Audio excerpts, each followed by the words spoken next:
Welcome back to Raw Career Talk, the podcast where we skip the fluff and talk about what actually matters in real careers. Today's guest is Cassie Crosbie, also known on LinkedIn as the Gen Z Startup Queen. She is currently the operations manager at Stan, where she started out as an executive assistant and quickly rose through the ranks. Cassie's career spans roles in people operations, event planning, academic admin, social media, and more. She is the perfect voice to unpack one of the most talked about, misunderstood topics online right now. What does it really mean to thrive as a Gen Z in today's workplace, both in startups and corporate environments? So, Casey, welcome to the Raw Career Talk. I'm so excited to have you here. Yeah, thanks for having me. Amazing. Okay, so let's start with like breaking the Gen Z stereotype, right? So there is a stereotype online that Gen Z doesn't want to work hard. I even saw some of the titles on YouTube that are Gen Z's like lazy generation, right? So from your experience, where do you think this misunderstanding comes from and what's the reality? Yeah, so I think the misunderstanding comes from the fact that Gen Z will push back on challenges and like we won't just sit and watch if something's like burning or up in flames. I can't speak for the entire generation, but specifically like at Stan, we work like 50 to 60-hour weeks.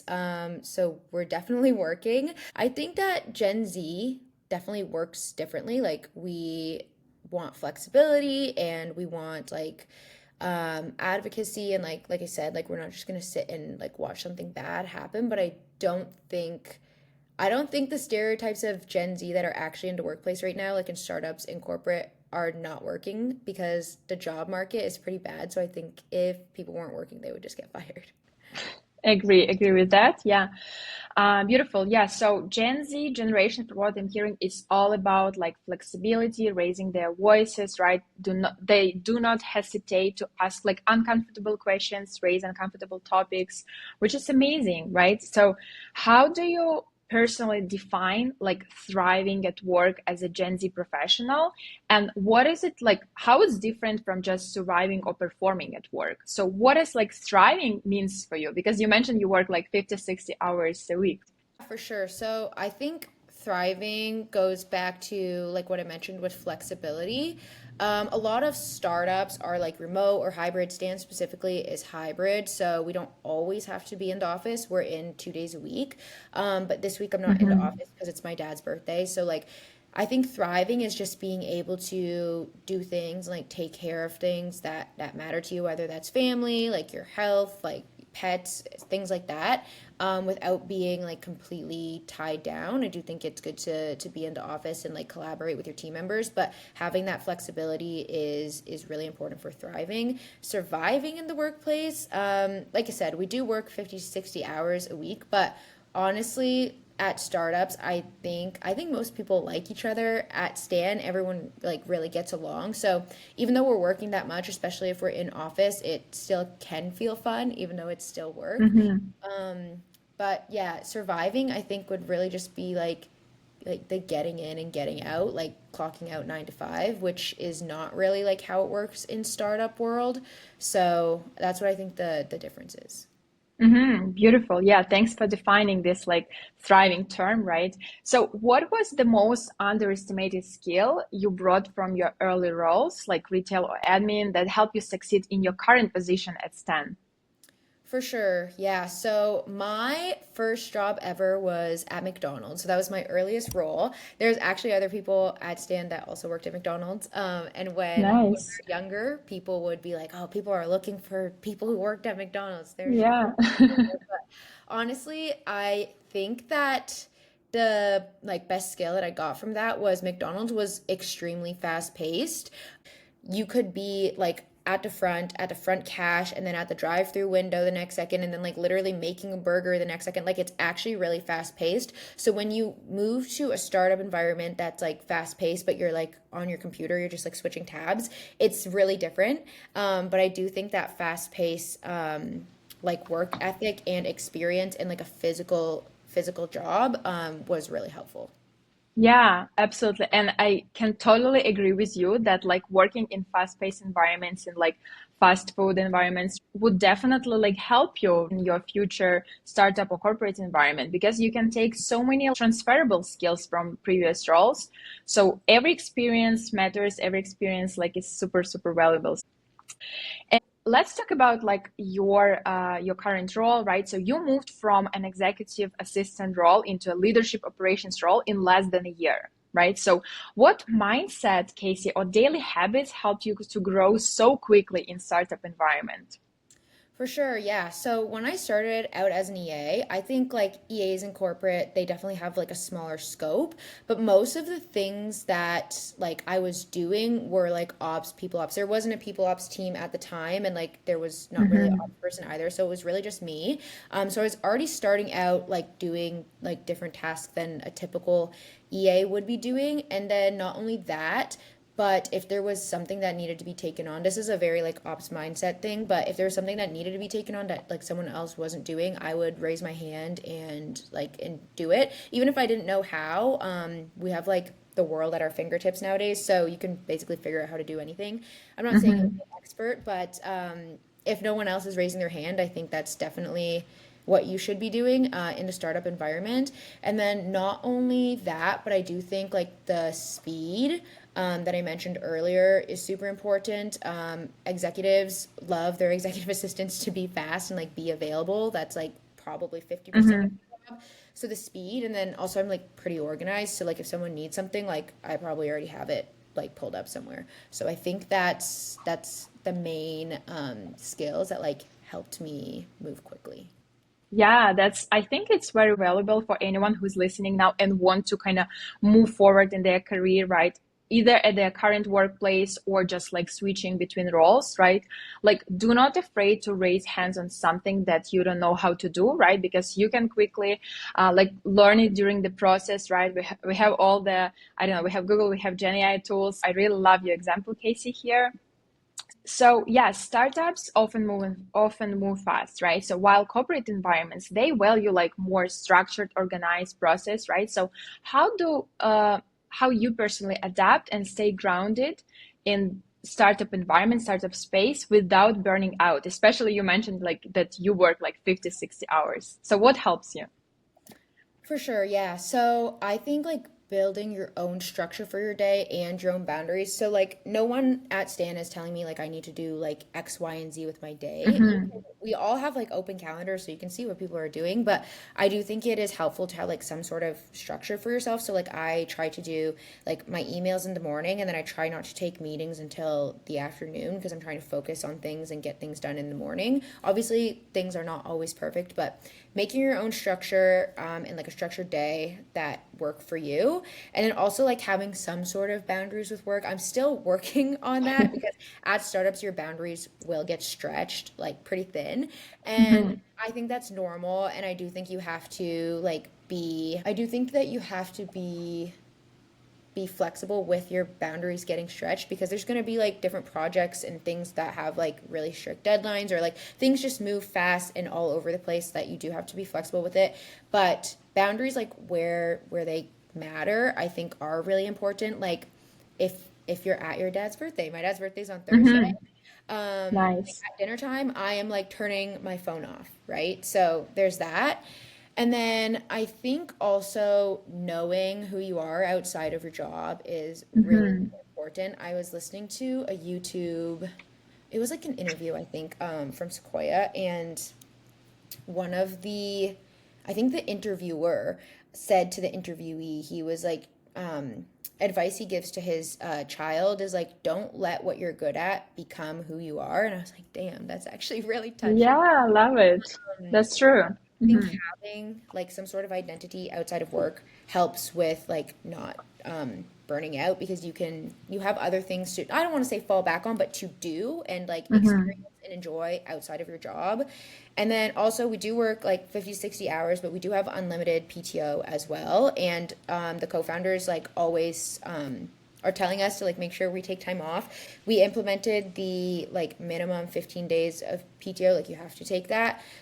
So we're still working through that with the team, but it is nice again to have that flexibility and like not be tied down to like, oh, I only have 2 vacation days left. I'm completely burnt out, but I can't go anywhere. Like, Mm-hmm. it's not like that at all.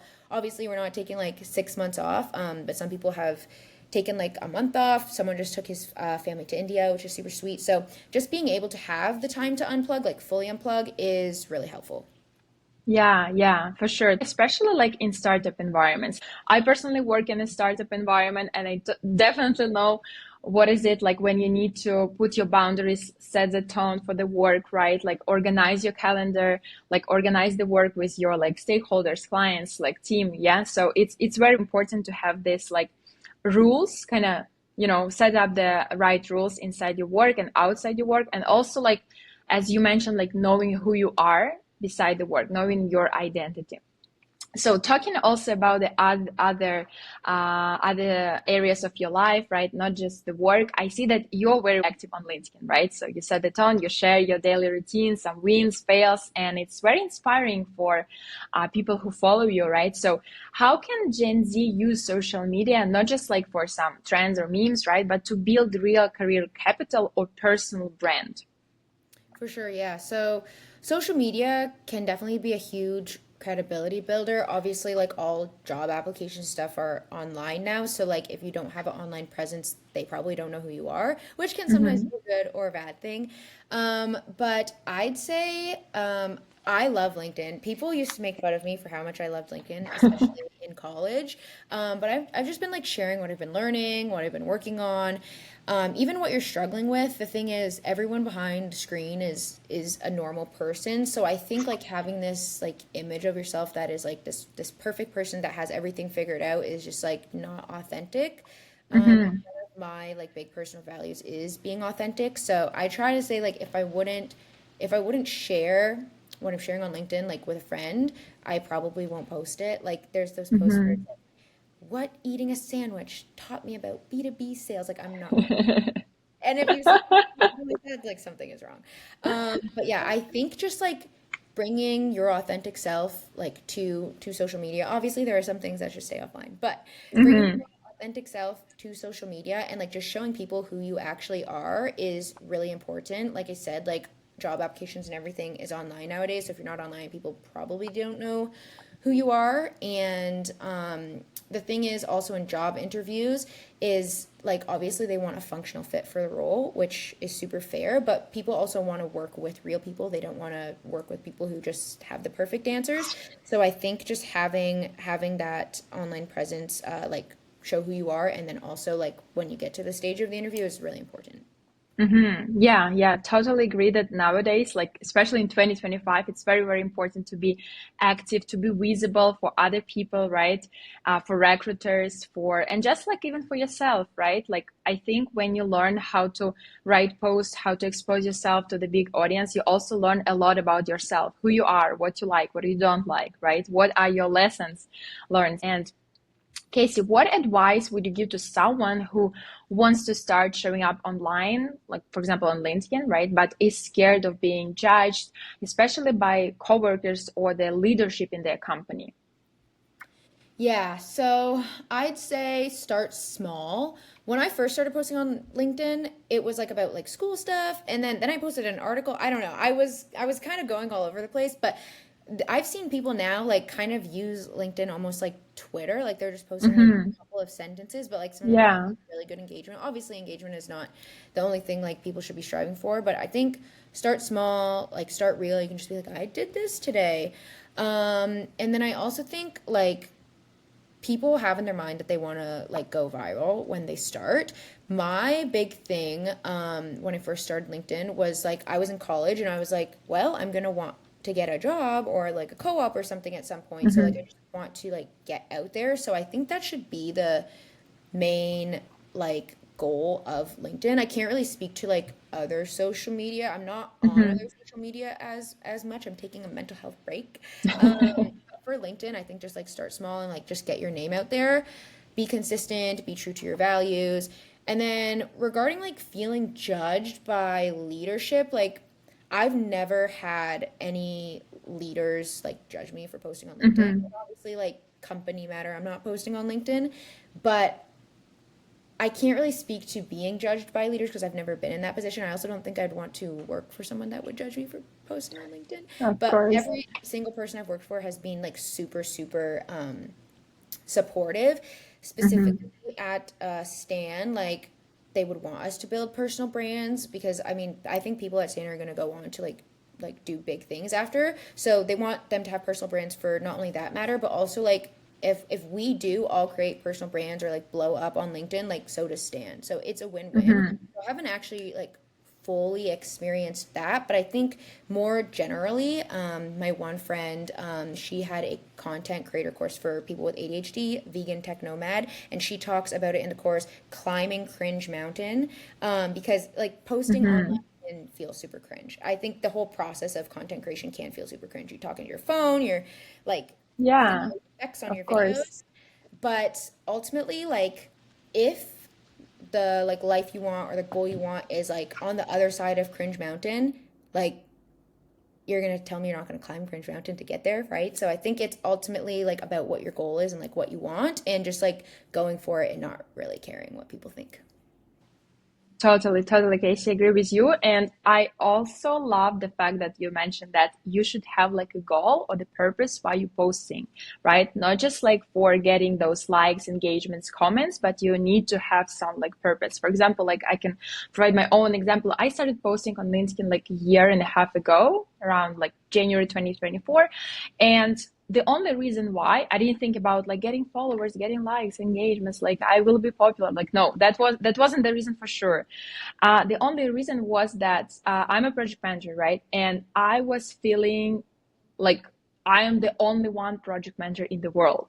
I didn't like connect with other PMs. I didn't connect with the industry, right? I didn't connect with my peers. So I'm like, what if I start posting some stuff on LinkedIn and then I will attract like-minded people?